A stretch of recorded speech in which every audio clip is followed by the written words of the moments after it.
Good afternoon, everybody. Dale back again here. This little video might sort of drag on to about 15 minutes or so. I wanted to put it up because I think that the subject matter is quite important. It'll probably be loaded to YouTube, I think, though, and I'll provide you with a link through to that, as I don't think that I'll be able to upload it directly to Facebook because of its length. But I did want to have a little bit of a talk to you today, and that centres around the good old subject of what should be going up in the group and what shouldn't. And I realise that sometimes quite a fine line has to be drawn between, what should be posted maybe and what shouldn't. And just having a bit of an adder with Lou Redwood. Most of you, of course, will know Lou through his sterling efforts with the Old North Auckland Northland group. A wonderful group which I'd encourage all of you to join if you haven't yet done so. And he's recently put up some excellent content also within this group.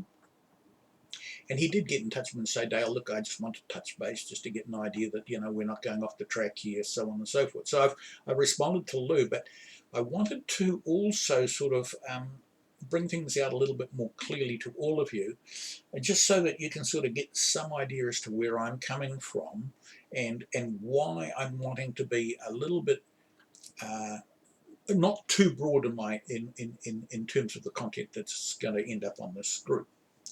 And there's a reason for that.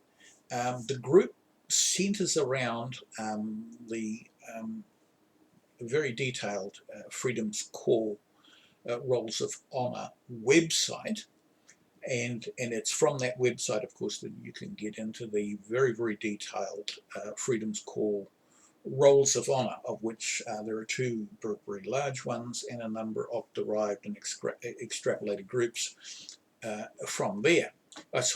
Roles from there. Now, as far as this group is concerned, originally I had it in mind that everything would sort of be centred around the roles, and I realised that that's probably not practical and it's probably not a good idea. I think that anything that is related to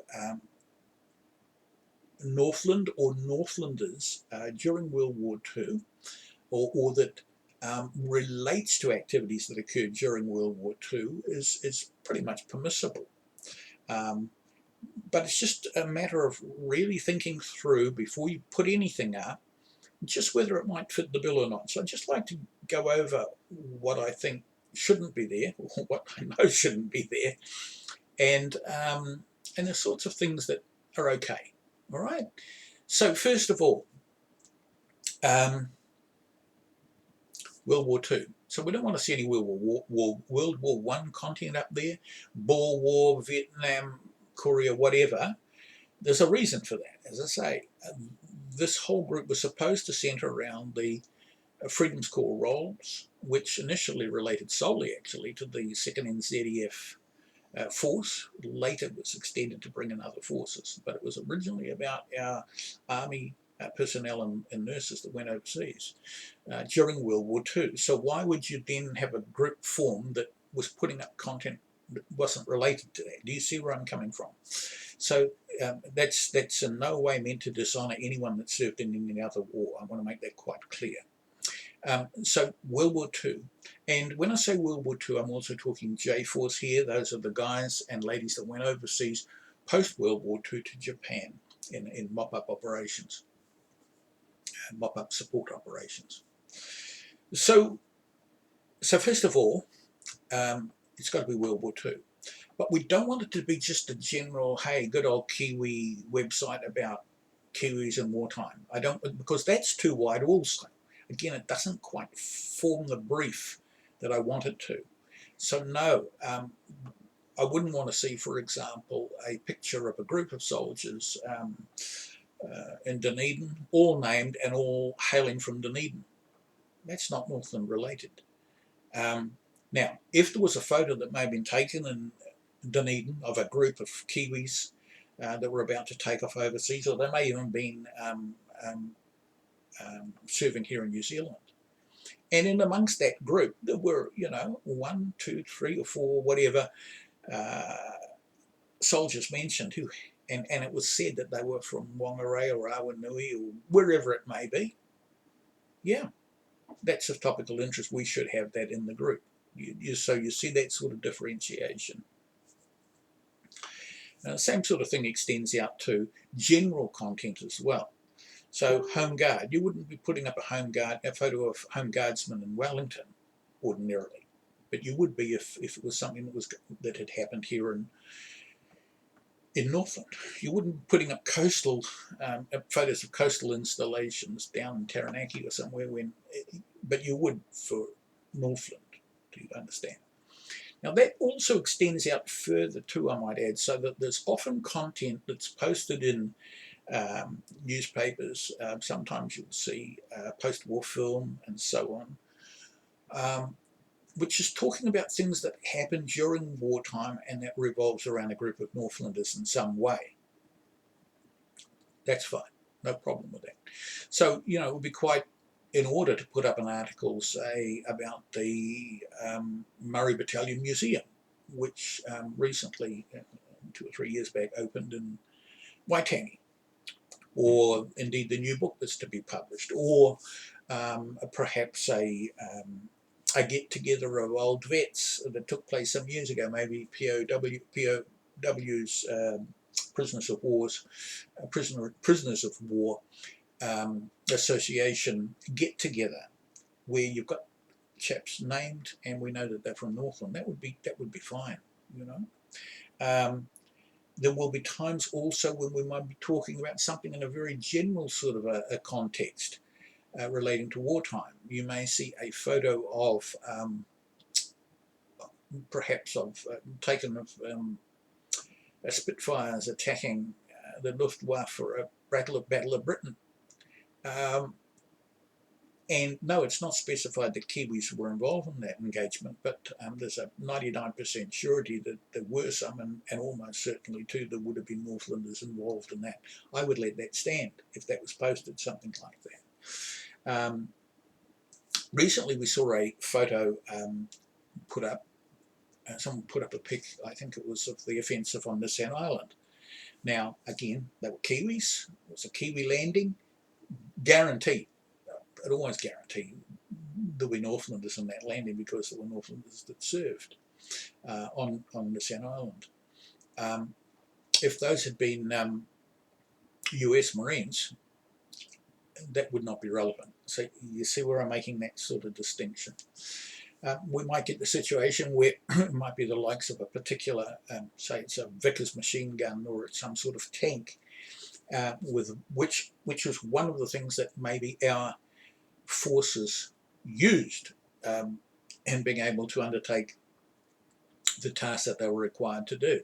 And it may be a short vid or something on how to strip a Vickers machine gun or a Bren gun or whatever it might be. Again, no, I don't see any problem with that because some of our people would have been involved in doing that sort of thing.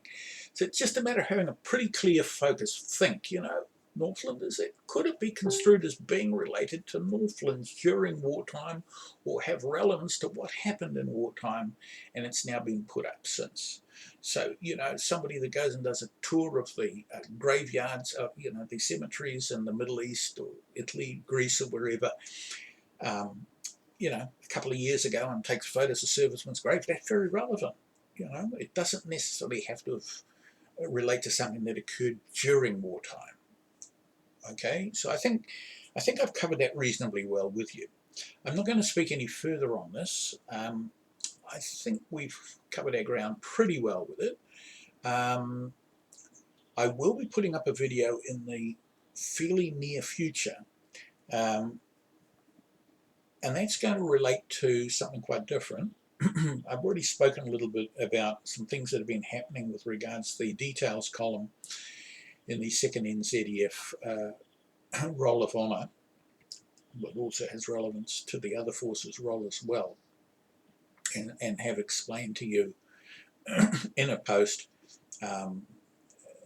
my rationale in writing some of the things that I have in there and the importance of that. But more recently I've been involved in further research, and a lot of that's centered around a lot of our Maori soldiers And that's when things can start getting really pretty heavy going, because um, we're now falling back on the likes of the Ancestry Library, which I've in more recent times woken up to. I'm not talking about the Ancestry site generally, but I am able to access the Ancestry Library, being a paid member of the Auckland Library. So I can go through the Ancestry site and now access information on there that I had previously not done. And there is often conflicting information up there. Relating on the various family trees up there, relating to some of our servicemen. And again, it's a matter of just me steering my way through all of this. I want to give information as factually as possible, but if it's, if I've got doubts about it, I will say, well, the son of so-and-so and so-and-so and so-and-so as per such and such, but there are also indications there is a possibility that the parents may have been so-and-so and so-and-so.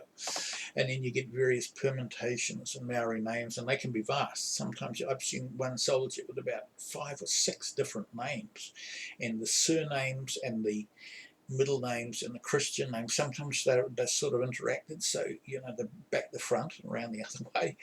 And so when you're putting up aliases, remember I worked on the basis that when I put up these roles, I would, where an alias differed markedly, then I would put actually 2 entries into the role and cross-reference. So say, for example, you had a name like Pene, P-E-N-E, there would be an entry in Pene. If there was Pene Epiha in the alias column, you would see that mentioned.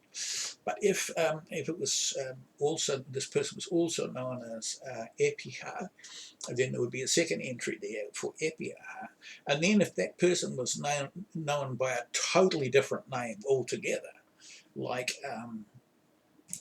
Bill Anderson or something crazy, there would be a third entry going in as well as a cross-reference.